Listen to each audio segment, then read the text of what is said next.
ദൈവവചനത്താൽ നമ്മെ നിരന്തരം പോഷിപ്പിക്കുന്ന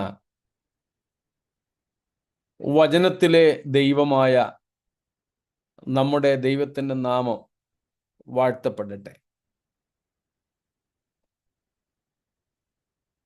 ആദിയിൽ വചനമായിരുന്ന, ദൈവത്തോടു കൂടെയായിരുന്ന, ആദിയിൽ ദൈവമായിരുന്ന നമ്മുടെ കർത്താവായ യേശുക്രിസ്തുവിന്റെ നാമത്തിലുള്ള സ്നേഹവും വന്ദനങ്ങളും അറിയിക്കുന്നു. ഒരു ദിവസവും കൂടെ നമുക്ക് ഈ ഭൂപരപ്പിൽ ഇങ്ങനെ ഒരു കൂടിവരവ് ദൈവവചനത്തിന്റെ മുമ്പിൽ നൽകപ്പെട്ടല്ലോ. സ്തോത്രം.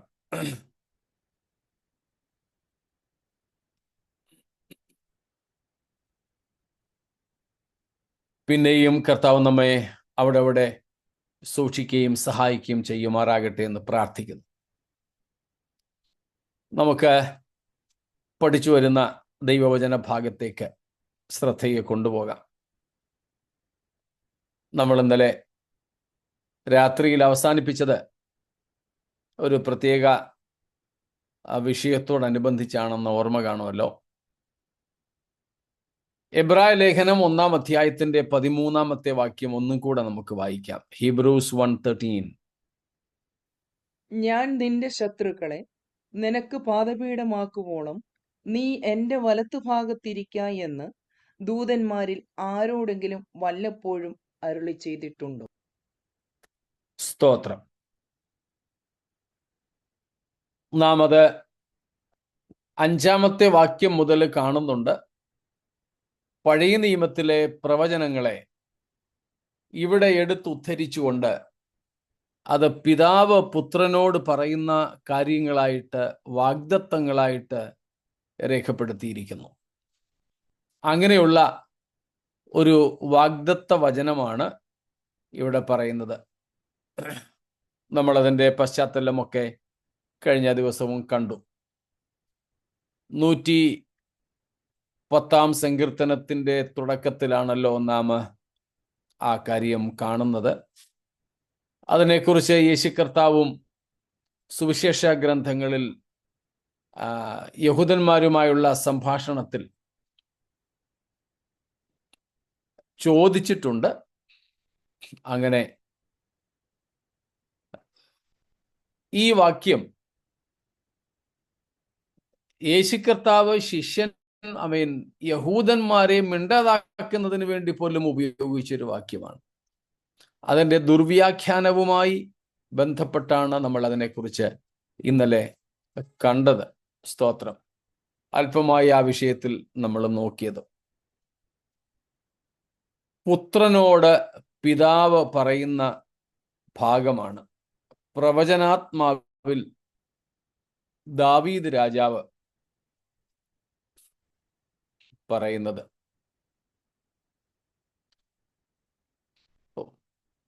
യേശു ദാവീദ് പുത്രൻ എന്ന് വിളിക്കപ്പെടുന്നു.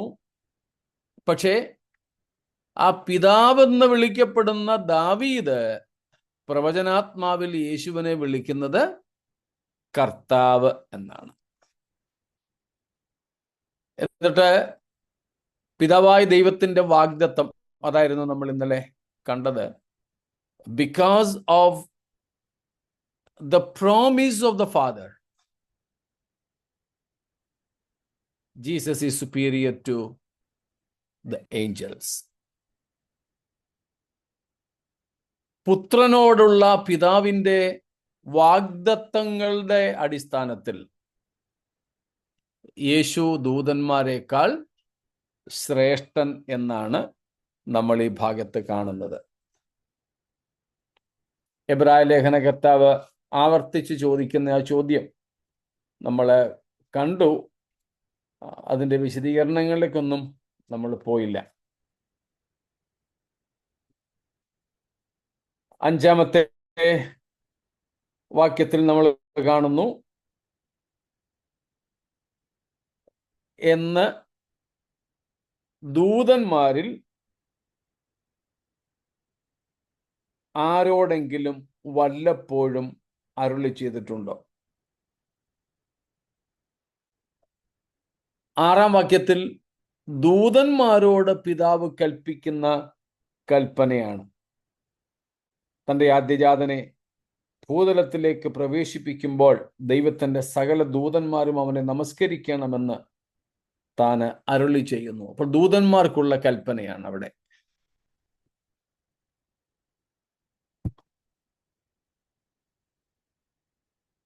എന്നിട്ട് താഴോട്ട് വരുമ്പോഴാണ് ഈ 13-ാമത്തെ വാക്യം പറഞ്ഞിട്ട്, എന്ന് ദൂതന്മാരിൽ ആരോടെങ്കിലും വല്ലപ്പോഴും അരുളി ചെയ്തിട്ടുണ്ടോ?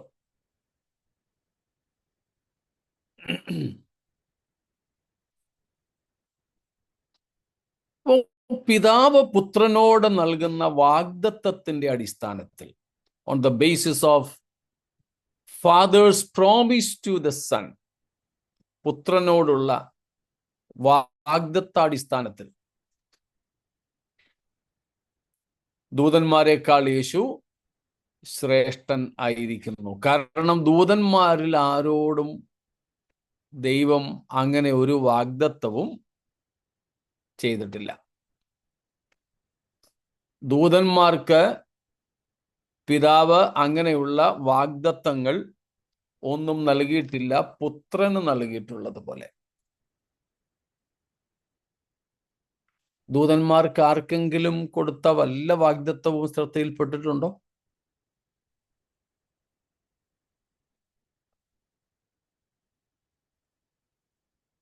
പിതാവായ ദൈവം ദൂതന്മാർക്ക് മീഖായേലിനോടെങ്കിലും വാഗ്ദത്തമായിട്ട് എന്തെങ്കിലും സംസാരിച്ചത്?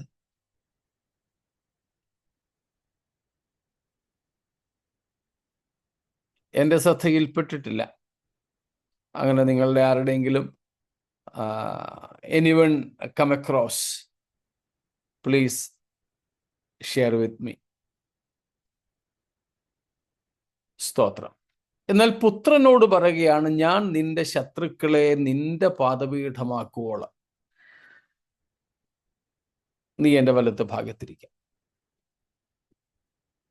നമ്മൾ ഈ വിഷയം എടുക്കുന്നതിന് മുമ്പ് ഒരാൾ ഈ വിഷയത്തെക്കുറിച്ച് എന്നോട് ചോദ്യം ചോദിച്ചായിരുന്നു.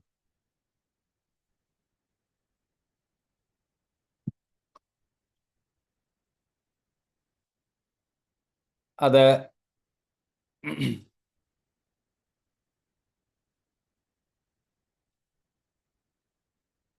ഈ വാക്യവും 110-ാം സങ്കീർത്തനത്തിലെ വാക്യവും കൂടെ എടുത്തിട്ടാണ്.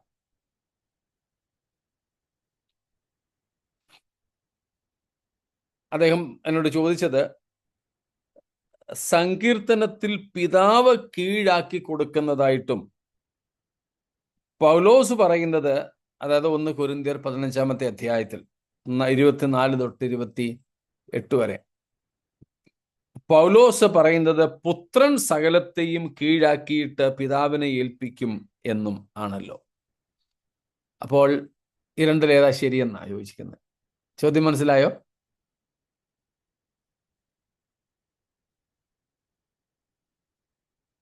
നമ്മളിപ്പം വായിച്ച എബ്രായർ 1:13 അല്ലെങ്കിൽ സങ്കീർത്തനം 110:1 ഇവിടങ്ങളിലൊക്കെ നാം കാണുന്നത്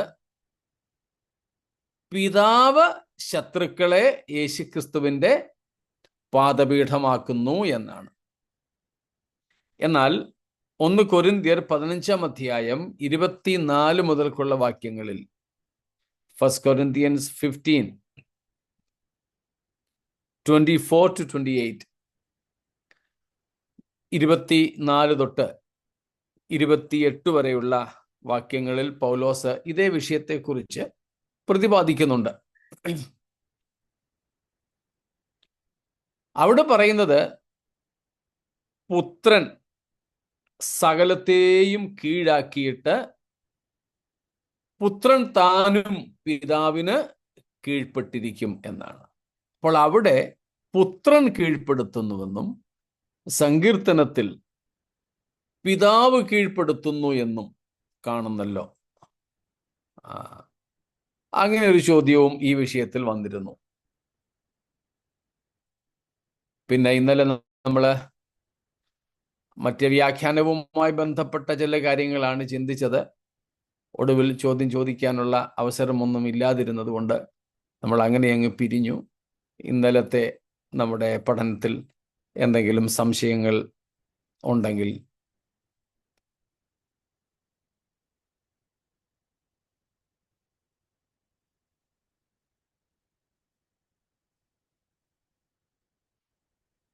ഒന്നുമില്ല എന്ന് കരുതുന്നു.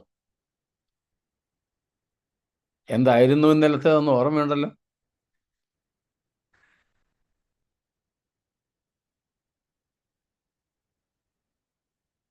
മറവി കൊണ്ട് എന്തായിരുന്നെന്ന് അറിയാതെ ചോദിക്കാതിരിക്കല്ലെന്ന് ഞാൻ കരുതുകയാണ്.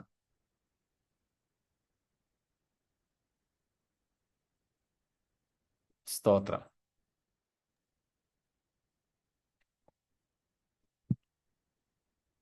ഒരു വ്യാഖ്യാനത്തെയാണ് നമ്മൾ, ഈ വാക്യത്തിന്റെ വ്യാഖ്യാനത്തെയാണ് നമ്മൾ ഒന്ന് വിലയിരുത്തിയത്. എനിക്ക് എൻ്റെ ഓർമ്മ ശരിയാണെങ്കിൽ 12-ാം അധ്യായത്തിൽ നിന്നാണെന്ന് തോന്നുന്നു, അതോ 10-ാം അധ്യായത്തിൽ നിന്നാണോ, കൃത്യമായിട്ട് ഞാൻ ഓർക്കുന്നില്ല. അദ്ദേഹം ആ വ്യാഖ്യാനം നടത്തിയ വ്യക്തി എടുത്തുദ്ധരിച്ച മറ്റൊരു സംഗതി, അതായത് യേശുക്രിസ്തുവിൻ്റെ മധ്യസ്ഥത ഇപ്പോൾ നടക്കുന്നത് സഭ ജയാളികളാകുന്നതിന് വേണ്ടിയാണ്. സഭ ജയാളിയാകുന്നതാണ് യേശുക്രിസ്തു, അല്ലെങ്കിൽ ക്രിസ്തുവിൻ്റെ ശത്രുക്കളൊക്കെ അവൻ്റെ പാദപീഠം ആവുക എന്നതിൻ്റെ അർത്ഥം. അതന്നെയല്ല, ദേശങ്ങളെ, രാജ്യങ്ങളെ കീഴടക്കുന്നതാണ് ആ വിജയം. അതാണ് ദൈവത്തിൻ്റെ നമുക്ക് വേണ്ടിയുള്ള ഭയങ്കര സ്വപ്നം. അതൊക്കെയാണ് അദ്ദേഹം പറഞ്ഞത്. ദൈവത്തിൻ്റെ സ്വപ്നം നമ്മൾ രാജ്യങ്ങളെ കീഴടക്കുന്നതാണ്, ദേശങ്ങളെ പിടിച്ചടക്കുന്നതാണ്. സ്തോത്രം. ദൈവത്തിന് അങ്ങനെ ഒരു സ്വപ്നം സഭയെക്കുറിച്ച് ഉണ്ടെന്ന് നിങ്ങൾ കരുതുന്നുണ്ടോ?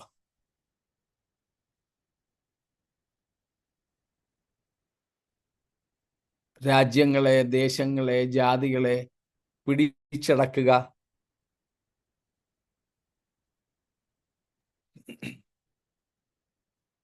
പറഞ്ഞു തെറ്റോ ശരിയോ ആയിക്കൊള്ളട്ടെ, നമ്മൾ ഒരുമിച്ച് ചിന്തിക്കുകയാണല്ലോ. ഞാൻ തോന്നുന്നില്ല. ഇവിടെ ശുദ്ധയും നിർമ്മലയുമായി ദൈവത്തിന്റെ വരവിന് വേണ്ടി കാത്തിരിക്കുക എന്നുള്ളതാണ്. തീർച്ചയായിട്ടും ദൈവത്തിന് സ്വപ്നത്തിന്റെ ആവശ്യമില്ലല്ലോ. സ്വപ്നം എന്നതിന്റെ അർത്ഥം ആഗ്രഹം എന്നർത്ഥത്തില്ല, അല്ലാതെ സ്വപ്നമല്ല. അതുകൊണ്ട് ആഗ്രഹത്തിന്റെ തന്നെ പറഞ്ഞു കഴിഞ്ഞാൽ ദൈവത്താൽ ആഗ്രഹിച്ചാൽ സാധിക്കാത്ത എന്താ കാര്യമുള്ളത്? അങ്ങനെയില്ല. ദൈവം ആഗ്രഹിക്കുന്നു ആരും നശിച്ചു പോകാതെ എല്ലാവരും നിത്യജീവൻ പ്രാപിക്കണമെന്ന്. അത് ദൈവത്തിന്റെ അഭിലാഷമാണ്. പക്ഷെ അത് ദൈവം തൻ്റെ സർവശക്തി ഉപയോഗിച്ച് നടപ്പാക്കുന്നില്ല. എന്നാൽ രക്ഷിക്കപ്പെട്ട, അല്ലെങ്കിൽ ദൈവസഭയെക്കുറിച്ച് ദൈവം അതിയായിട്ട് ആഗ്രഹിക്കുന്നത് നമ്മൾ ദേശങ്ങളെ പിടിച്ചടക്കണം എന്നത്രേ. അങ്ങനെ ഒരു ആഗ്രഹം, അല്ലെങ്കിൽ അങ്ങനത്തെ ഒരു താല്പര്യം ദൈവത്തിന് സഭയെക്കുറിച്ചില്ല. കാരണം യേശുവിൻ്റെ ക്രൂശീകരണ സമയത്ത് തന്നെ കർത്താവ് പറഞ്ഞു, എൻ്റെ രാജ്യം ഐഹികമല്ല. എൻ്റെ രാജ്യം ഐഹികമല്ല. മറ്റൊന്ന്, കർത്താവ് യോഹന്നാൻ 15-ാമത്തെ അധ്യായത്തിൽ 18, 19, 20 വാക്യങ്ങളിലൊക്കെ നേരിട്ട് പറഞ്ഞു, എൻ്റെ നിമിത്തം ലോകം നിങ്ങളെ പകയ്ക്കും the world will hate you. That also because of me. എൻ്റെ നിമിത്തം, എൻ്റെ നിമിത്തം, ക്രിസ്തു നിമിത്തമാണ് ഇങ്ങനെ ജാതികൾ സഭയെ വിടക്കെന്നുണ്ണുന്നത്. അത് കർത്താവ് നമുക്ക് ഇങ്ങോട്ട് വാഗ്ദത്തമായിട്ട് പറഞ്ഞ കാര്യമാണ്. അതുകൊണ്ട് ദൈവത്തിന് അങ്ങനത്തെ ഒരു സ്വപ്നമൊന്നും ഇല്ല. ആരും നശിച്ചു പോകരുതെന്ന് കർത്താവ് ആഗ്രഹിക്കുന്നുണ്ട്, അത് ശരി തന്നെയാണ്. പക്ഷേ ദൈവത്തിൻ്റെ സഭ ലോകത്തുള്ള സകലത്തെയും ഭരിച്ചിരിക്കണമെന്ന താല്പര്യമൊന്നും ദൈവത്തിനില്ല.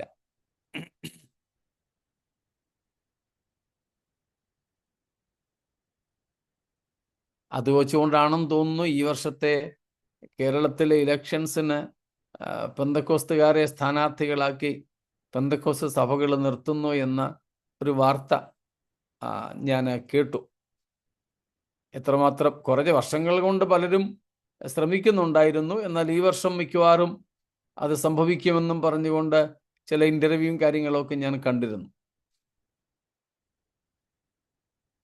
തിരുവനന്തപുരത്തോ ഡൽഹിയിലോ ഒന്നും പെന്തക്കോസ്ത് പാസ്റ്റർമാരെ അല്ലെങ്കിൽ പെന്തക്കോസ്ത് വിശ്വാസികളെ കയറ്റിയിരുത്തി ഈ രാഷ്ട്രീയ ലോകത്തെയോ ഈ ദൃശ്യമായ പ്രപഞ്ചത്തെയോ കീഴ്പ്പെടുത്തുന്നതല്ല ദൈവത്തിന് സഭയെക്കുറിച്ചുള്ള ആഗ്രഹം, സ്വപ്നം, താല്പര്യം എന്നുള്ളത്. സ്തോത്രം. അതുകൊണ്ട് ആ വ്യാഖ്യാനം അവിടെ തെറ്റാണ് സംഭവിച്ചിരിക്കുന്നത്. സഭയുടെ വിജയമല്ല യേശുവിൻ്റെ വിജയം. യേശുവിൻ്റെ വിജയമാണ് സഭയുടെ വിജയം. സഭാ സംഘടന എത്ര പരാജയപ്പെട്ടാലും യേശു പരാജയപ്പെടുന്നില്ല. സ്തോത്രം. അതുകൊണ്ട് ആ വ്യാഖ്യാനം അവിടെ അടിമുടി തെറ്റാണ്. പിന്നെ നമ്മൾ ഇന്നത്തേക്ക് എന്ന് പറഞ്ഞ് മാറ്റി വെച്ചിരുന്നത് റോമർ 16:20. ആ വാക്യം കൂടെ ഒന്ന് വായിച്ചാട്ടെ. റോമൻ 16:20.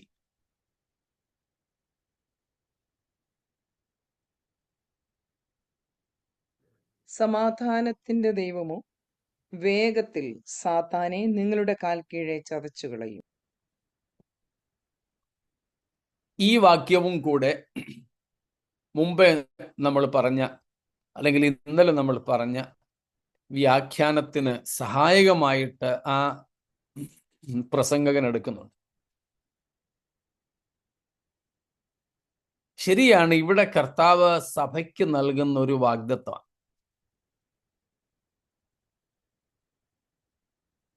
സമാധാനത്തിന്റെ ദൈവം. ദൈവത്തെക്കുറിച്ച് ഒന്നിലധികം സ്ഥാനത്ത് പൗലോസ് പറയുന്ന പ്രയോഗമായത് സമാധാനത്തിന്റെ ദൈവം.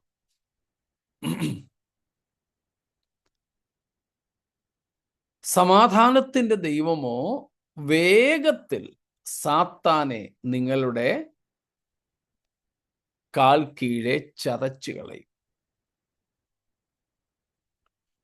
ഇതിന്റെ പശ്ചാത്തലം എന്താ?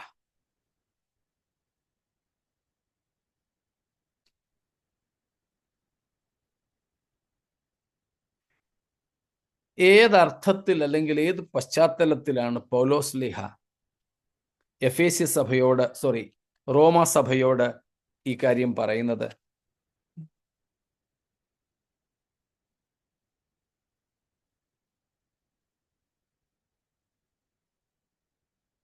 നമ്മുടെ മലയാളം ബൈബിളുകളിൽ 17 തൊട്ട് 20 വരെയുള്ള വാക്യങ്ങളാണ് ഒരു ഖണ്ഡികയായിട്ട് കൊടുത്തിരിക്കുന്നത്.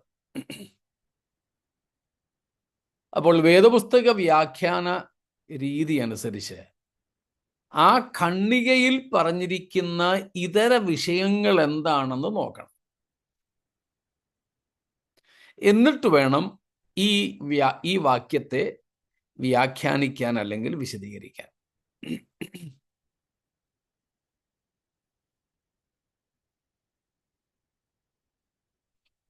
17 തൊട്ടുള്ള വാക്യങ്ങളുടെ അർത്ഥം എന്താ? 17-ാം വാക്യം ഒന്ന് വായിച്ചട്ടെ. I appeal to you to watch out for those who cause divisions and create obstacles contrary to the doctrine that you have been taught. Avoid them. 18 also. For such persons do not serve our Lord Christ, but their own appetites, and by smooth talk and flattery they deceive the hearts of the naive. ഈ വാക്യങ്ങളിലേക്ക് നമ്മൾ പോയാൽ, അല്ലെങ്കിൽ 20-ാം വാക്യം എന്ത് പശ്ചാത്തലത്തിൽ പൗലോസ് പറഞ്ഞിരിക്കുന്നു എന്നുള്ളത് കുറഞ്ഞപക്ഷം 17 തൊട്ടുള്ള വാക്യങ്ങളിൽ നിന്നും മനസ്സിലാകും. സ്തോത്രം. എന്തൊക്കെയായിരുന്നു സഭയിലേക്ക് കൊണ്ടുവന്ന പ്രശ്നം?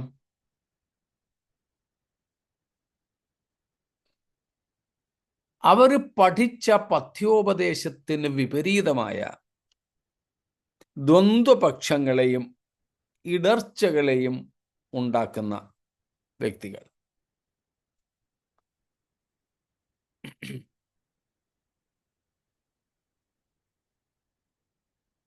പൗലോസ് റോമിൽ ആദ്യമായിട്ടാണ് വരുന്നത്.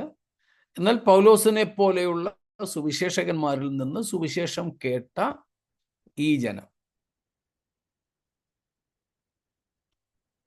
എന്നാൽ അവർ കേട്ട പഥ്യോപദേശത്തിന് വിപരീതമായ മറ്റ് സുവിശേഷങ്ങൾ, അതിനെ സുവിശേഷം എന്ന് വിളിക്കാൻ ഒക്കത്തില്ല, എന്നാൽ ഗലാത്യ ലേഖനത്തിലൊക്കെ വിളിക്കുന്നത് പോലെ വേറൊരു സുവിശേഷം, മറ്റൊരു സുവിശേഷം എന്നൊക്കെ അതിനെ വിളിക്കാം. ആ അർത്ഥത്തിൽ ഇവിടെയും നമ്മളെ കാണുന്നേ ഉള്ളൂ. പൗലോസ് തുടങ്ങിയുള്ള ഭക്തന്മാർ 1-ാം നൂറ്റാണ്ടിൽ പ്രസംഗിച്ച പഥ്യോപദേശത്തിന് യോജ്യമല്ലാത്ത മറ്റ് ടീച്ചിങ്സ്, പ്രസംഗങ്ങൾ, ഉപദേശങ്ങൾ ഈ ജനം കേട്ടു. അത് നിമിത്തം എന്ത് സംഭവിച്ചു? ദ്വന്ദ്വപക്ഷങ്ങൾ ഉണ്ടായി, സഭയിൽ ഭിന്നിപ്പുകൾ ഉണ്ടായി.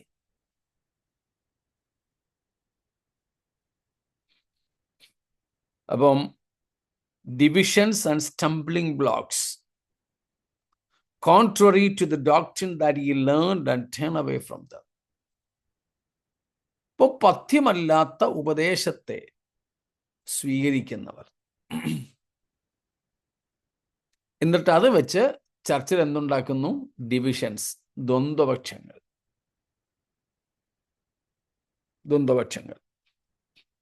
അങ്ങനെയുള്ളവരോട് അകന്നുകൊള്ളുവാനാണ് ഇവിടെ പറയുന്നത്. For such kind serve not our God, our Lord Jesus Christ, but their own belly. അപ്പോൾ ഇങ്ങനെയുള്ളവര് എന്താ ചെയ്യുന്നത്? അവരുടെ വയറിനെ സേവിക്കുന്നു. They serve their belly. അവര് എങ്ങനെയുള്ളവരാണെന്നും കൂടെ പറയുന്നുണ്ട്. ചക്കരവാക്കും മുഖസ്തുതിയും പറഞ്ഞ് സാധുക്കളുടെ ഹൃദയങ്ങളെ വഞ്ചിച്ചു കളയുന്നു.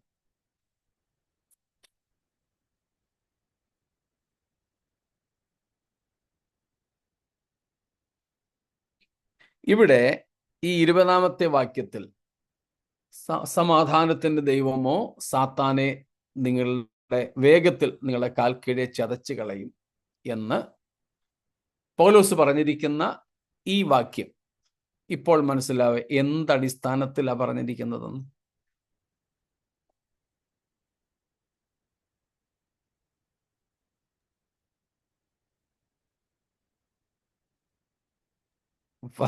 തെറ്റായ ഉപദേശം കൊണ്ടുവരുന്ന ആളുകളുള്ള ബന്ധത്തിലാണ്. അതെ,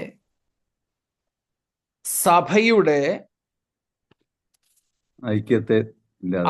ഐക്യത്തെ ഇല്ലാതെയാക്കുന്ന.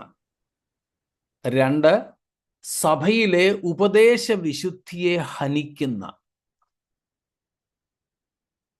പാവപ്പെട്ട ജനത്തെ വഞ്ചിച്ചു കളയുന്ന ഒരുതരം വ്യാപാരം, ഒരുതരം ആത്മപ്രവർത്തനം അവിടെ ഉണ്ടായിരുന്നു. അത് ആരുടെ വകയാണെന്നാ പൗലോസ് ഇവിടെ പറയുന്നത്? സാത്താന്റെ. അത് സാത്താനിൽ നിന്നാണ് ഉണ്ടാകുന്നത്, സാത്താനിൽ നിന്ന്. എന്നിട്ട് ആ പശ്ചാത്തലത്തിലാണ് പൗലോസ് പറയുന്നത്, സാത്താനെ വേഗത്തിൽ നിങ്ങളുടെ കാൽ കീഴെ ചതച്ചു കളയും.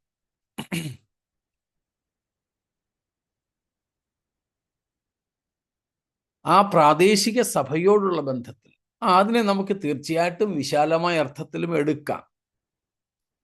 വിശാലമായ അർത്ഥത്തിലും നമുക്ക് അതിനെ എടുക്കാം. Eschatological aspect.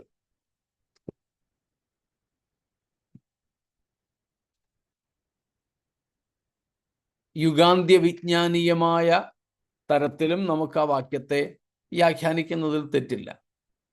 പക്ഷെ അവിടുത്തെ ഇമ്മീഡിയറ്റ് മീനിങ് എന്ന് പറയുന്നത് നമ്മളിപ്പോൾ ഈ പറഞ്ഞത് 17, 18, 19 വാക്യങ്ങളുടെ പശ്ചാത്തലത്തിൽ വേണം ഈ 20-ാമത്തെ വാക്യത്തെ വ്യാഖ്യാനിക്കാൻ. അതുകൊണ്ട് പിതാവായ ദൈവം പുത്രനോട്, ഞാൻ നിന്റെ ശത്രുക്കളെ നിന്റെ പാദപീഠമാക്കുവോളം നീ എൻ്റെ വലത്തുഭാഗത്തിരിക്കുക എന്ന് പറഞ്ഞിരിക്കുന്നത് നാം നേരത്തെ കണ്ടതുപോലെ യേശുക്രിസ്തു ക്രൂശിൽ സാത്താൻ ഉൾപ്പെടെ ഉള്ളവയെ ജയിച്ചുവെങ്കിലും അവയെ മാറ്റിക്കളഞ്ഞിട്ടില്ല.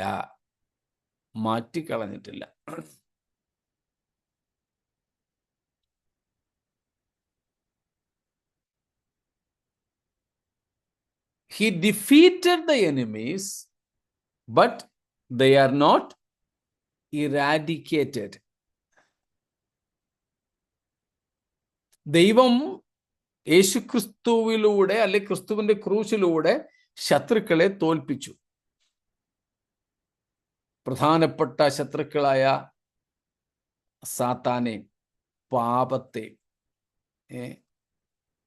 പിന്നെ അങ്ങനെയുള്ള മരണത്തെയും ദ്രവത്വത്തെയും ഒക്കെ യേശു തോൽപ്പിച്ചു. ശരിയാ. പക്ഷെ അവയെ എന്തിനെയെങ്കിലും നീക്കിക്കളഞ്ഞോ? ഇല്ല, നീക്കിക്കളഞ്ഞില്ല.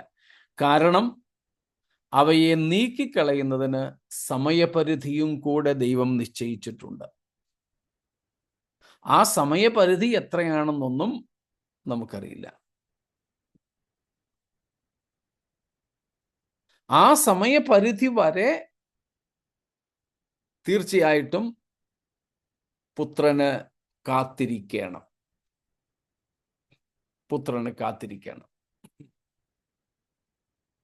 അതാണ് ഇവിടെ പറയുന്നത്.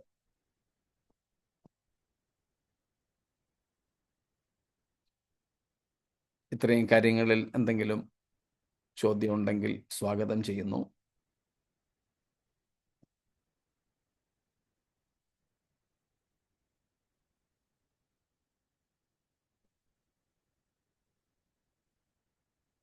ഒന്നുമില്ലെന്ന് കരുതട്ടെ. എങ്കിൽ നമുക്ക് ആ ഭാഗം വിടാമോ? സ്തോത്രം. നമ്മൾ കണ്ടതുപോലെ ഏറ്റവും ഒടുക്കത്തെ ശത്രുവായി മരണം നീങ്ങിപ്പോകും. ആ മരണം നീങ്ങുന്നതോടുകൂടെയും പുതുവാന ഭൂമികൾ സ്ഥാപിക്കപ്പെടുന്നതോടുകൂടെയും മാത്രമേ സ്തോത്രം ക്രിസ്തുവിൻ്റെ വിജയം പൂർണ്ണമാവുകയുള്ളൂ. സ്തോത്രം. മനസ്സിലായല്ലോ?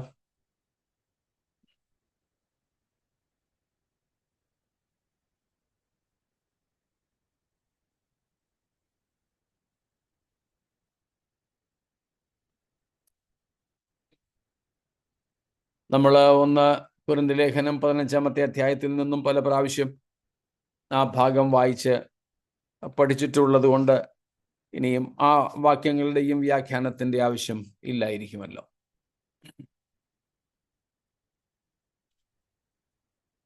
അപ്പോൾ ഇതുവരെ നമ്മൾ നോക്കിക്കൊണ്ടിരുന്ന കാര്യങ്ങളിൽ എന്തെങ്കിലും സംശയം ഉണ്ടെങ്കിൽ ചോദിക്കാം, ഇല്ലെങ്കിൽ നമ്മൾ അവിടെ നിന്നും അടുത്ത ഭാഗത്തേക്ക് പോവുകയാണ്.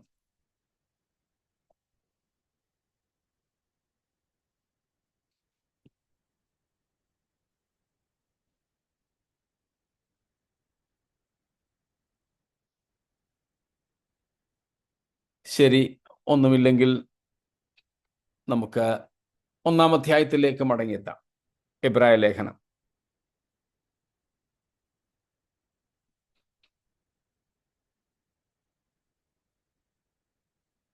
5-ാമത്തെ വാക്യം നമുക്കൊന്നും കൂടെ വായിക്കാം.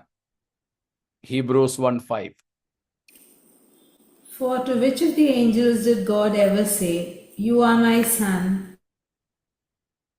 I have begotten you"? Or again, "I will be to him a father, and he shall be to me a son"? സ്തോത്രം. ഈ വാക്യം നമ്മൾ ഇതിനു മുമ്പും എടുത്ത് പഠിച്ചതാണല്ലോ, അതുകൊണ്ട് വിശദീകരണത്തിലേക്ക് വരുന്നില്ല. ഒന്ന് പറഞ്ഞ് വിടുന്നത് മാത്രമേ ഉള്ളൂ.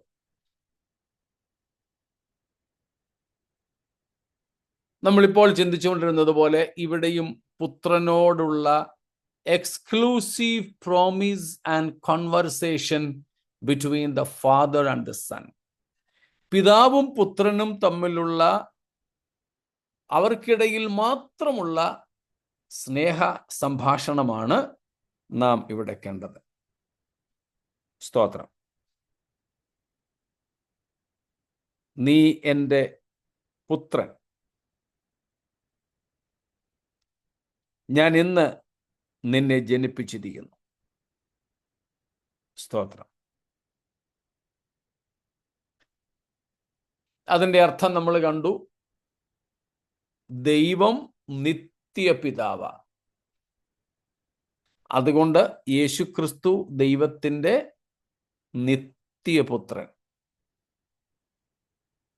പരിശുദ്ധാത്മാവ് ദൈവത്തിൻ്റെ നിത്യാത്മാവ്. നിത്യാത്മാവ്. അപ്പോൾ ഇവിടെ യേശുക്രിസ്തുവിൻ്റെ മനുഷ്യജന്മസമയത്ത് പറഞ്ഞതായിട്ടാരും കരുതരുത്.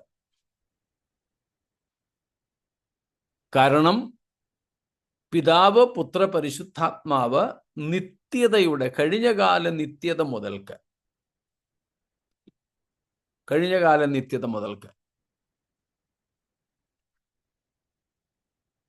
നിത്യപിതാവും നിത്യപുത്രനും നിത്യാത്മാവുമാണ്.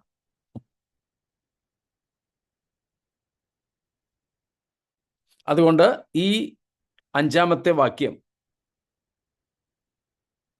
അനാദിയിൽ നടന്ന ഒരു സംഭാഷണമായി, മനുഷ്യ സൃഷ്ടിക്ക് മുമ്പ് ദൈവസന്നിധിയിൽ പിതാവും പുത്രനും കൂടെ നടന്ന ഒരു സംഭാഷണമായി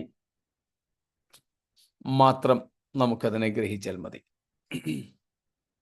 അത് വീണ്ടും യേശുക്രിസ്തുവിൻ്റെ പുത്രത്വത്തെ തെളിയിക്കുന്ന സംഗതിയാണ്. യേശുക്രിസ്തുവിൻ്റെ പുത്രത്വത്തിന് തെളിവായിട്ട് നിൽക്കുന്ന വാക്യമാണത്. സ്തോത്രം. ദൂതന്മാരിൽ ആരോടും, സ്തോത്രം, ദൂതന്മാരിൽ ആരോടും ഇങ്ങനെ ദൈവം പറഞ്ഞിട്ടില്ല, നീ എനിക്ക് പുത്രനും ഞാൻ നിനക്ക് പിതാവുമെന്ന്. അപ്പോൾ അവിടെ പറയുന്ന ഇന്ന് എന്നത് എന്നാണ്. സ്തോത്രം. 2-ാമത്തെ സങ്കീർത്തനത്തിലാണല്ലോ നമ്മളത് കാണുന്നത്.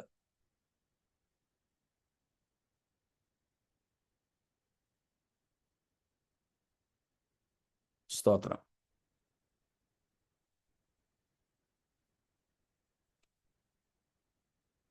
ആ ഇന്ന് എന്ന് പറയുന്നത് നമ്മൾ നേരത്തെ തന്നെ ചിന്തിച്ചു, എന്തേ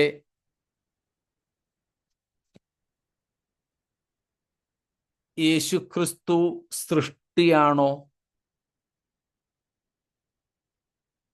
അല്ല. നമ്മൾ നേരത്തെ തന്നെ പഠിച്ചിട്ടുണ്ട്, യേശുക്രിസ്തു സൃഷ്ടിയല്ല. പിന്നെ പിതാവിനോട് കൂടെ നിത്യനായവനാണ്. സ്തോത്രം. പിന്നെ ഞാൻ ഇന്ന് നിന്നെ ജനിപ്പിച്ചിരിക്കുന്നു എന്ന് പറയുന്നതിൻ്റെ അർത്ഥമോ? ഇന്നെന്നുള്ളത് തൽക്കാലം മാറ്റിവെക്കാം.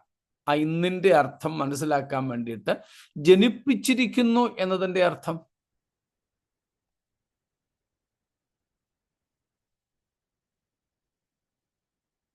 ജനിപ്പിച്ചിരിക്കുന്നു, പിതൃത്വം ഏറ്റെടുക്കുക. പിതൃത്വം ഏറ്റെടുക്കുക. ഓക്കെ, വേറെന്തെങ്കിലും? മനുഷ്യജാതിയെ വീണ്ടെടുക്കാനുള്ള അനാദിയായിട്ടുള്ള പ്ലാനിൽ ഭൂമിയിലേക്ക് യേശു വരുന്നതിനെ പറ്റി ആയിരിക്കുമോ?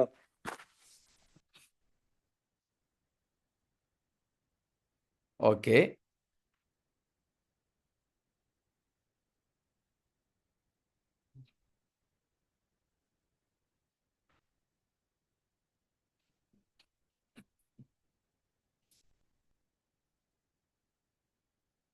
നമ്മൾ കൊലോസ്യ ലേഖനത്തിൽ നിന്നും അതേക്കുറിച്ച് നേരത്തെ ഒന്നിലധികം പ്രാവശ്യം തന്നെ എടുത്തു പഠിച്ചിട്ടുണ്ട്. ഏതാണ്ട് അതേപോലെയുള്ള പ്രയോഗം കൊലോസ്യ ലേഖനത്തിലും നാം കാണുന്നുണ്ട്. 1-ാമത്തെ അധ്യായം കൊലോഷ്യൻസ് 1,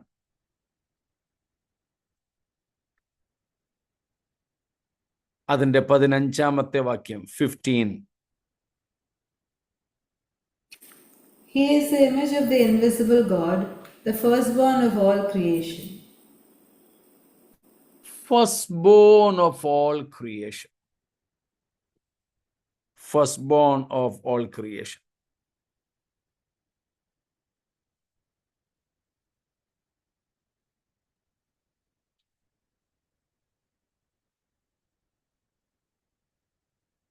അതിൻ്റെ 18 also. And he is the head of the body, the church. He is the beginning, the firstborn from the dead, that in everything he might be preeminent.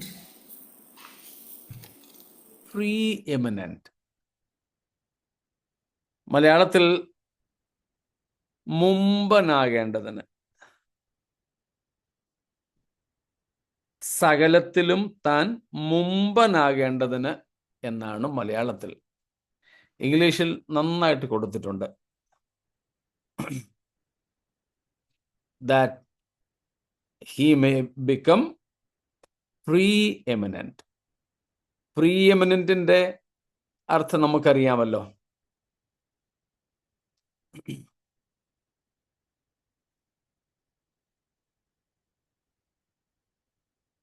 He also is the head of body, the church, seeing he is the beginning, the firstborn from among the dead, so that he alone in everything and in every respect might occupy the chief place,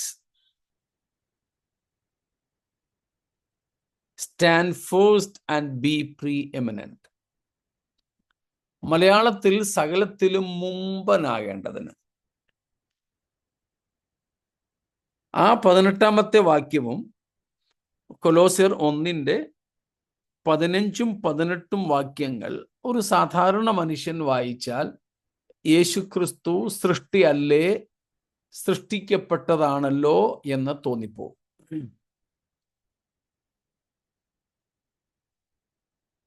സർവസൃഷ്ടിക്കും ആദ്യജാതൻ എന്ന് 15-ാം വാക്യത്തിലും അവൻ സകലത്തിലും മുമ്പനെന്ന് 18-ാമത്തെ വാക്യത്തിലുണ്ട്. അപ്പം മുമ്പൻ, pre eminent. Pre എമിനന്റിന്റെ അർത്ഥം നമുക്കറിയാമല്ലോ. സ്തോത്രം. Dictionary says surpassing all others. Surpassing all others.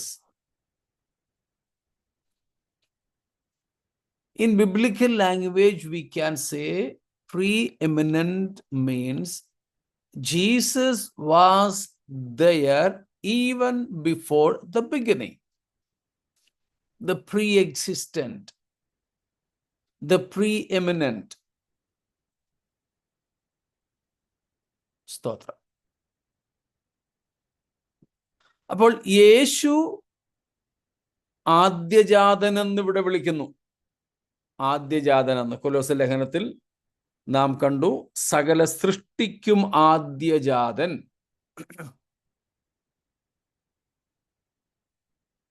അപ്പോൾ അവിടെ നാം ഒറ്റ ഇതിൽ നോക്കുകയാണെങ്കിൽ 2-ാം സങ്കീർത്തനത്തിൽ പറയുന്നത് പോലെ, അല്ലെങ്കിൽ എബ്രായർ 1:5 നമ്മളിപ്പോൾ വായിച്ച് പഠിക്കുന്നത് പോലെ, യേശു ക്രിസ്തു ഒരു സൃഷ്ടിയല്ലേ, ഇന്ന് ഞാൻ നിന്നെ ജനിപ്പിച്ചിരിക്കുന്നു എന്ന് പറയുമ്പോൾ അതിൻ്റെ അർത്ഥം അങ്ങനെയല്ലേ, യേശുവിന് ഒരു തുടക്കം ഇല്ലേ എന്നൊക്കെ തോന്നിപ്പോകും. എന്നാൽ ഇല്ല, അതല്ല അവിടങ്ങളിലെ അർത്ഥം. സ്തോത്രം.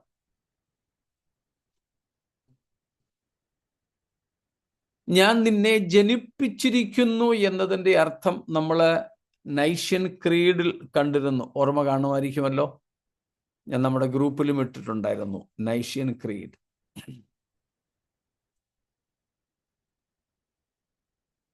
നിഖ്യ വിശ്വാസ പ്രമാണം. ഒരുപക്ഷെ ഓർക്കുന്നുണ്ടായിരിക്കും.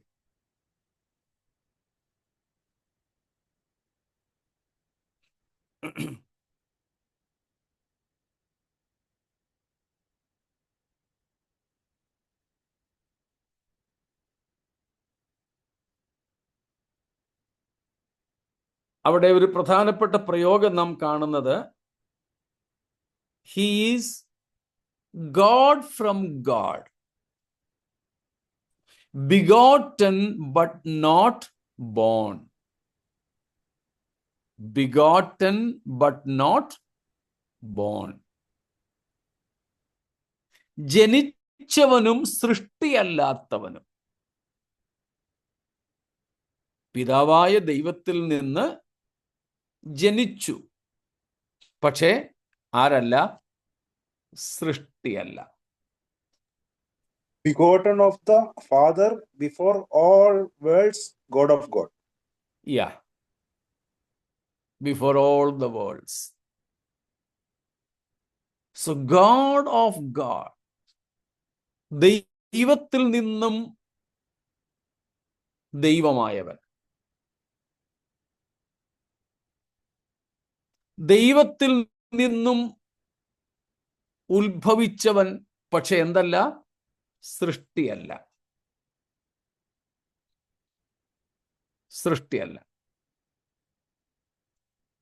അപ്പൊ ഇന്ന് ഞാൻ നിന്നെ ജനിപ്പിച്ചിരിക്കുന്നു എന്നതിൻ്റെ അർത്ഥം എന്താണ്? ജീസസ് ക്രൈസ്റ്റ് 2 അർത്ഥങ്ങളുണ്ട്. അതിൽ ഒന്നാമത്തെ അർത്ഥം, Christ is from God himself.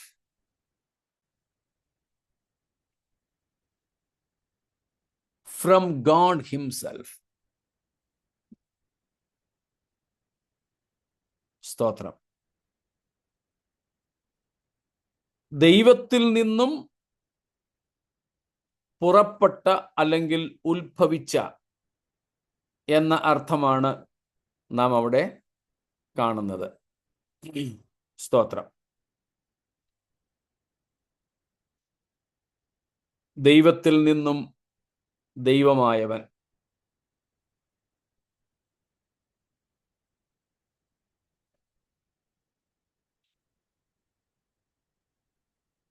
പക്ഷെ എന്തല്ല? സൃഷ്ടിയല്ല. എപ്പോൾ ദൈവത്തിൽ നിന്നും ദൈവമായി? എന്നു മുതൽ ദൈവമുണ്ടോ അന്നു മുതൽ. ദൈവം അനാദിയായും ശാശ്വതമായും ദൈവമായവനാണ്. എന്നു മുതൽ ദൈവമുണ്ടോ അന്നു മുതൽ തന്നെ ക്രിസ്തുവും ഉണ്ട്, ആത്മാവും ഉണ്ട്. അതുകൊണ്ടാണ് മൂവരും നിത്യപിതാവെന്നും നിത്യപുത്രനെന്നും നിത്യാത്മാവെന്നും വിളിക്കപ്പെടുന്നത്.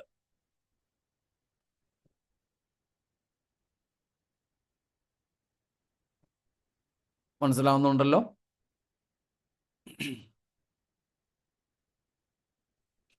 പിതാവിൽ നിന്നും ഉത്ഭവിച്ചവൻ എന്ന് വെച്ചാൽ അതിന്റെ അർത്ഥം പിതാവ് എന്താണോ അതു തന്നെ സമ്പൂർണതയോടെ പുത്രനുമായിരിക്കുന്നു എന്ന്. നമ്മൾ 3-ാം വാക്യം പഠിച്ചപ്പോഴും ഈ കാര്യം പറഞ്ഞതാ.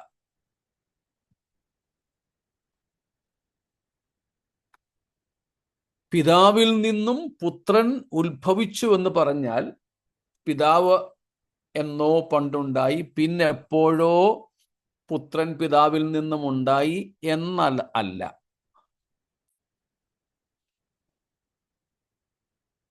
അപ്പോഴൊക്കെ നമ്മൾ പറഞ്ഞിട്ടുള്ള ഒരു പ്രയോഗമാണ് കോ ഇറ്റേണൽ എന്നുള്ളത്.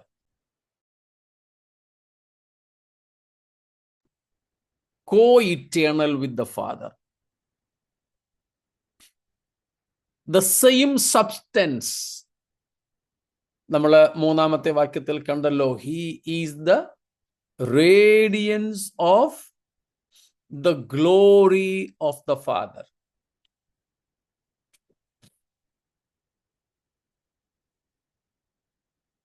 ഒരു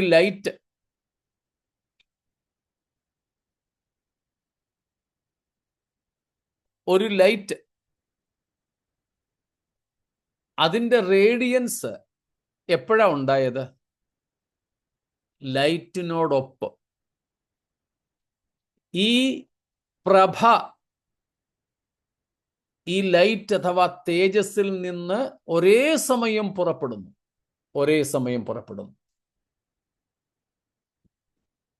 അവയെ തമ്മിൽ വേർതിരിക്കാൻ സാധ്യമല്ല. രണ്ടും ഒരേ ഗുണവത്തത ഉള്ളത്, സെയിം ക്വാളിറ്റേറ്റീവ്. അതാണ് ഇന്ന് ഞാൻ നിന്നെ ജനിപ്പിച്ചിരിക്കുന്നു എന്ന് പിതാവ് പറയുന്നതിൻ്റെ 1-ാമത്തെ അർത്ഥം. You are what I am.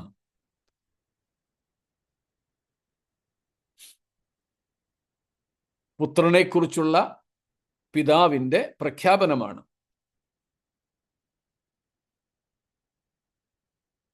That means there is no difference between you and I. You are out of me. And what all things am I, you too. 1-ാമത്തെ അർത്ഥം. 2-ാമത്തെ അർത്ഥം, സ്തോത്രം, 2-ാമത്തെ അർത്ഥം എന്ന് പറയുന്നത്, this is about the appointment. Okay, this is, today I have begotten you. To be fathered or brought into being എന്ന് വെച്ചാൽ അതിൻ്റെ അർത്ഥം, it is a declaration of the Father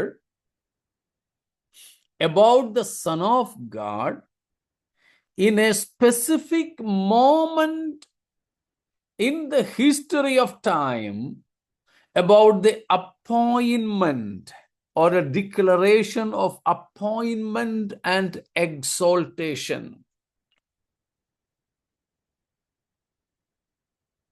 ഇന്ന് ഞാൻ നിന്നെ ജനിപ്പിച്ചിരിക്കുന്നു എന്നതിൻ്റെ 2 അർത്ഥങ്ങൾ ഉണ്ട് എന്ന് ഞാൻ പറഞ്ഞല്ലോ. അതിൽ 1-ാമത്തെ അർത്ഥം, ദൈവത്തിൽ നിന്നും ഉത്ഭവിച്ചവൻ, പക്ഷേ എന്തല്ല? സൃഷ്ടിയല്ല. ഉത്ഭവിച്ചത് എപ്പോൾ മുതൽ? പിതാവ് ഉണ്ടായത് മുതൽ. പിതാവ് ഉണ്ടായ ഒരു സമയം ഇല്ല, നിത്യനാണ്. അതുകൊണ്ട് നിത്യനായ പിതാവിൽ നിന്നും നിത്യമായി ഉത്ഭവിച്ചവനാണ് പുത്രൻ. ഇതാണ് ഇന്ന് ഞാൻ നിന്നെ ജനിപ്പിച്ചിരിക്കുന്നു എന്നതിൻ്റെ ആദ്യത്തെ അർത്ഥം. അല്ലെങ്കിൽ ദൈവത്തിൽ നിന്നും ജനിച്ചവൻ യേശു, ബിഗോട്ടൻ സൺ എന്നതിൻ്റെ അർത്ഥം. Begotten but not born or not created. സ്തോത്രം. ജനിച്ചവൻ, മലയാളത്തിൽ അത്രേ നമുക്ക് പറ്റുള്ളൂ. ജനിച്ചവൻ എന്നാൽ സൃഷ്ടിയല്ലാത്തവൻ. രണ്ടാമത്തെ അർത്ഥം ഇന്ന് ഞാൻ നിന്നെ ജനിപ്പിച്ചിരിക്കുന്നു എന്നതിൻ്റെ അർത്ഥം that is A particular moment in time where God declares about the Son's appointment and exaltation. പുത്രനെ നിയമിക്കുന്ന, രാജാവായി നിയമിക്കുന്ന, രാജാവായി ഉയർത്തുന്ന ആ ഒരു പ്രത്യേക ചരിത്ര നിമിഷമെന്ന് വേണമെങ്കിൽ പറയാം. സ്തോത്രം.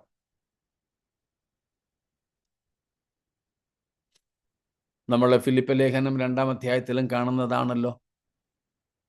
മരണത്തോളം, ക്രൂശിലെ മരണത്തോളം അനുസരണമുള്ളവനായിരുന്നു പുത്രൻ. എന്നിട്ട് അതിനുശേഷം എന്താ വായിക്കുന്നത്?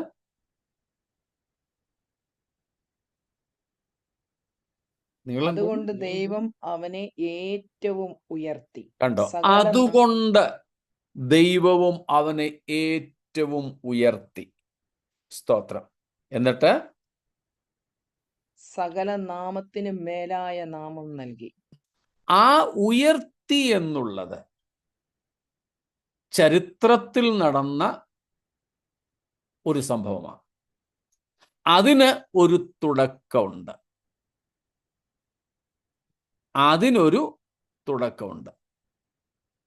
ആ ഉയർത്തപ്പെടലിന്, ആ മഹത്വീകരണത്തിന്. സ്തോത്രം. ഈ രണ്ടർത്ഥങ്ങളാണ് അവിടെ പ്രധാനമായിട്ടും ഉള്ളത്.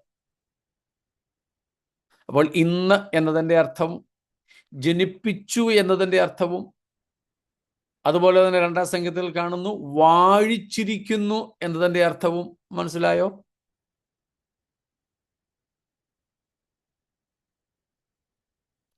Today, that means that particular time or the point of time Christ was exalted above all. That's about his exaltation and his appointment. Declaration of that appointment. Jesus was appointed king, judge, ruler, everything, even before the foundation of the world. It was in divine plan. But here comes that particular moment of declaration and actualization, materialization. യേശുവിനെ രക്ഷിതാവായി, കർത്താവായി, ക്രിസ്തുവായി, ന്യായാധിപനായി, രാജാവായിട്ടൊക്കെ ദൈവം തൻ്റെ അനാദി നിർണയത്തിൽ തന്നെ നിയമിച്ചതാണ്.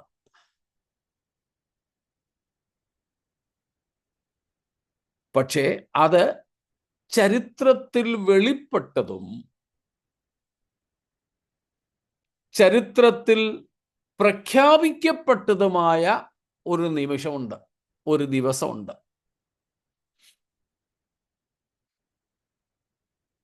പത്രോസ് പറയുന്നത് പോലെ 1 പത്രോസ് 1:20 പറയുന്നുണ്ടല്ലോ, അവൻ ലോകസ്ഥാപനത്തിന് മുമ്പേ മുന്നറിയപ്പെട്ടവനും ഈ അന്ത്യകാലത്ത് നിങ്ങൾ നിമിത്തം, അല്ലെ നിങ്ങൾ മുഖാന്തരം, നിങ്ങൾക്ക് വേണ്ടി എന്നർത്ഥത്തിൽ വെളിപ്പെട്ടവനുമാകുന്നു. നിയമനം പണ്ടേ അനാദിയിലേ കഴിഞ്ഞതാ. പക്ഷേ അതിൻ്റെ വെളിപ്പാട്, അതിൻ്റെ പൂർണ്ണത, അതിൻ്റെ അക്ഷരീക നിവൃത്തീകരണം നടക്കുന്നത് ചരിത്രത്തിലാണ്. സ്തോത്രം.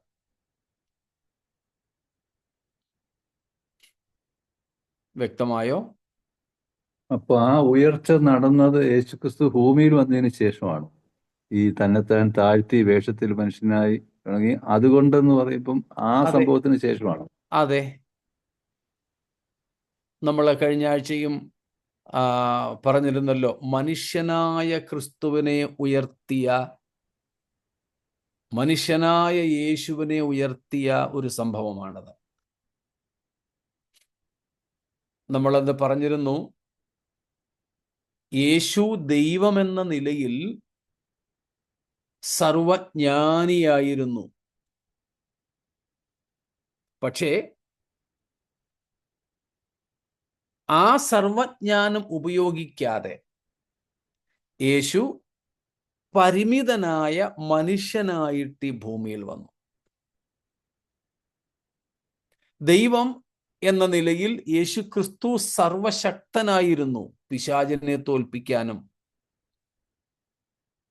അവന്റെ കൊള്ള പങ്കിടാനുമൊക്കെ.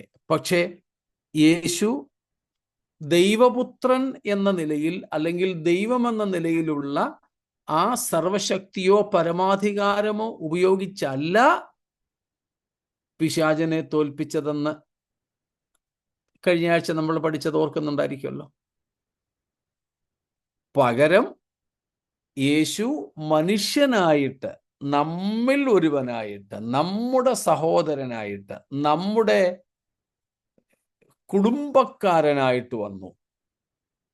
തൻ്റെ മനുഷ്യത്വത്തിൻ്റെ പരിധികളിൽ നിന്നുകൊണ്ട് ദൈവത്തിൻ്റെ പ്രമാണങ്ങളെ നിവർത്തിച്ച്, നീതിയെ നമുക്ക് പകരമായി നിവർത്തിച്ചുകൊണ്ടാണ് പിശാചിൻ്റെ മേൽ ജയോത്സവം കൊണ്ടാടിയത്.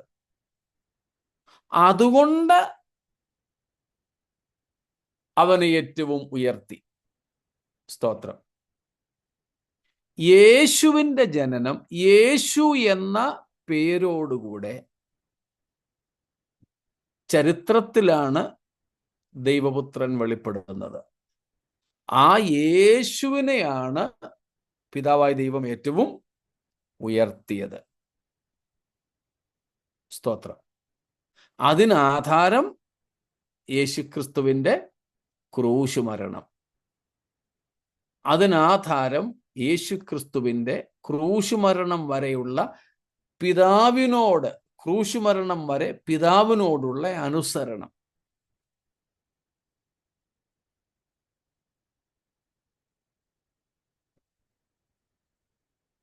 വ്യക്തമാണോ?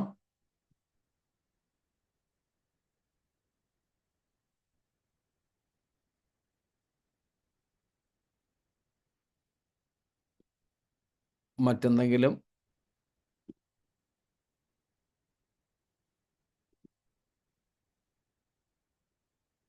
So there is in the history, there is in the moment of time, a particular time, moment or day in which Christ was exalted. That was after his crucifixion. അത് നാം ഫിലിപ്പിയർ 2-ാം അധ്യായത്തിൽ 9 മുതൽക്കുള്ള വാക്യങ്ങളിലും, എഫേസ്യ ലേഖനം 1:20 മുതൽക്കുള്ള വാക്യങ്ങളിലും ഒക്കെ കാണുന്നുണ്ട്.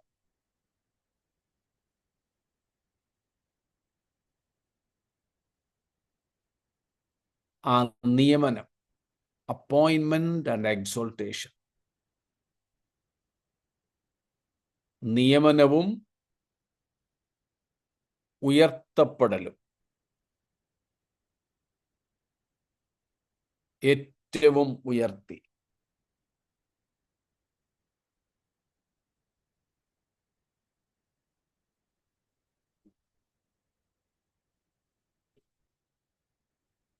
നമുക്ക് മലയാളത്തിൽ അതിന് തത്തുല്യമായ ഒരു പദം ഇല്ലെന്നാണ് എനിക്ക് തോന്നുന്നത്. എഫേസ്യ ലേഖനം 2-ാമത്തെ അധ്യായത്തിൽ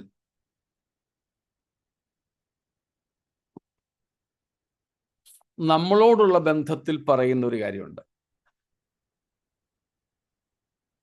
2-ാമത്തെ അധ്യായത്തിന്റെ 1-ാമത്തെ വാക്യത്തിൽ നമ്മളെ ഉയർപ്പിച്ചു എന്ന് കാണുന്നു.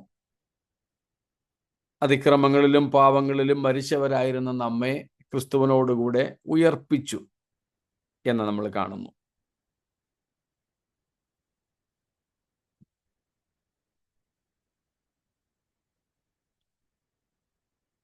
അതിനുശേഷം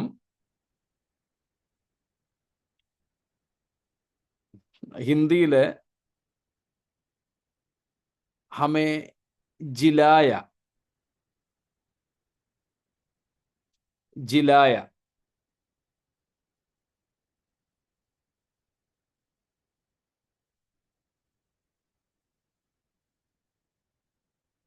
അല്ലെങ്കിൽ ജീവിത് കിയ, നമ്മളെ ഉയർത്തെഴുന്നേൽപ്പിച്ചു.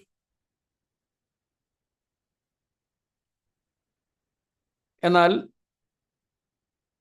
അതിനുശേഷം അതിൻ്റെ 6-ാമത്തെ വാക്യത്തിലേക്ക് വരുമ്പോൾ നാം കാണുന്നത്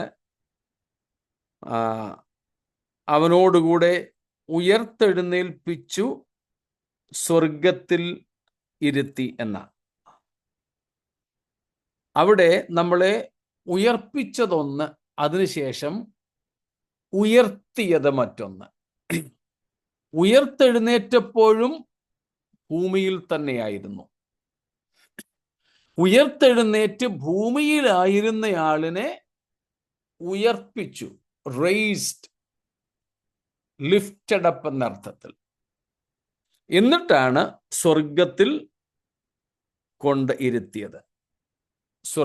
കൊണ്ടിരുത്തിയത്. അപ്പം ജിലാന, ഉഠാന എന്ന പ്രയോഗങ്ങൾ ഹിന്ദിയിലുണ്ട്. അപ്പം യേശുക്രിസ്തുവിനെ എക്സോൾട്ട് ചെയ്തു, എക്സോൾട്ടേഷൻ ഓഫ് ജീസസ്. അതുകൊണ്ടാണ് ഫിലിപ്പ് ലേഖനം 2-ാമത്തെ അധ്യായത്തിൽ different steps of humbling and different steps of exalting എന്ന നിലയിൽ ഫിലിപ്പ് ലേഖനം 2 നമ്മൾക്ക് പഠിക്കാനായിട്ടുള്ളത്. നമ്മുടെ വിഷയമല്ലാത്തത് കൊണ്ട് അവിടോട്ട് ഞാൻ പോകുന്നില്ല. അപ്പം മനുഷ്യനായ ക്രിസ്തു, ഉയർത്തെഴുന്നേറ്റ ക്രിസ്തു, ക്രൂശിൽ മരിച്ച ക്രിസ്തുവിനെയാണ് ഈ നിലയിൽ ഉയർത്തിയത്. അതുതന്നെയാണ് എഫേസ്യർ 1:20 മുതൽക്കുള്ള വാക്യങ്ങളിലും കാണുന്നത്.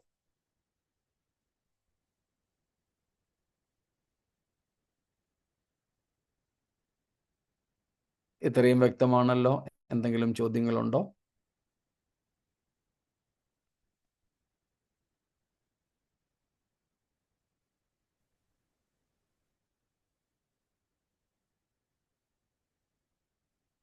ശരി, മറ്റൊന്നുമില്ലെങ്കിൽ നമ്മളിപ്പോൾ വായിച്ചതുപോലെ പുത്രത്വം നിമിത്തവും ഈ എക്സോൾട്ടേഷൻ, ഈ മഹത്വീകരണം നിമിത്തവും, യേശുക്രിസ്തു ഈ നിയമനം നിമിത്തവും ക്രിസ്തു ദൂതന്മാരെക്കാൾ ശ്രേഷ്ഠനെന്ന് 5-ാമത്തെ വാക്യവും വെളിപ്പെടുത്തുന്നു. അതുകൊണ്ട് 6-ാമത്തെ വാക്യത്തിൽ പറയുകയാണ്, ആദ്യജാതനെ വീണ്ടും ഭൂമിയിലേക്ക് പ്രവേശിപ്പിക്കുമ്പോൾ സകല ദൂതന്മാരും അവനെ നമസ്കരിക്കണം എന്ന് കൽപ്പിച്ചിരിക്കുന്നു. ആ ഭാഗങ്ങളിലേക്ക് കർത്താവിൻ്റെ വരവ് താമസിച്ചാൽ നമുക്ക് നാളെ എത്താം. സ്തോത്രം. ഇത്രയും കാര്യങ്ങളിൽ സംശയങ്ങളൊന്നുമില്ലെങ്കിൽ ഈ കർത്താവിൻ്റെ വരവിനായി നമുക്കൊരുങ്ങി ഈ തേജോമയനായ കർത്താവിനെ പിൻപറ്റുവാൻ പിന്നെയും നമുക്ക് നമ്മെ തന്നെ സമർപ്പിക്കാം. ഈ വചനങ്ങളാൽ ദൈവം നമ്മെ അനുഗ്രഹിക്കുമാറാകട്ടെ.